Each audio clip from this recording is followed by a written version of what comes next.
Ready, camera, one. Hit it.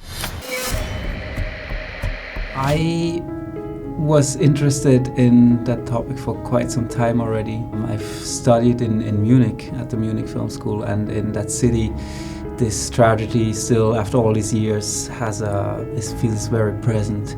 And actually the buildings where it happened today are student housings partly, and we shot a lot of student films there. You would always know that this is actually the place where these tragic events happened. My two previous movies were in a complete different direction, and when approaching a subject of this relevance, the first thing that we did is try to do as much research as possible. Then of course you had access to the original tapes. Almost everything that they did send we could see, and during that research we more and more found out what an important role the media played on that day. While there were already movies on that subject before us, that's a side of the story that hasn't been told yet and seemed, especially from today's point of view in a way, very relevant. The way we shot it, we almost, like the DP, Marcus Förder and I, we talked a lot about, we want to cover it as if we ourselves would be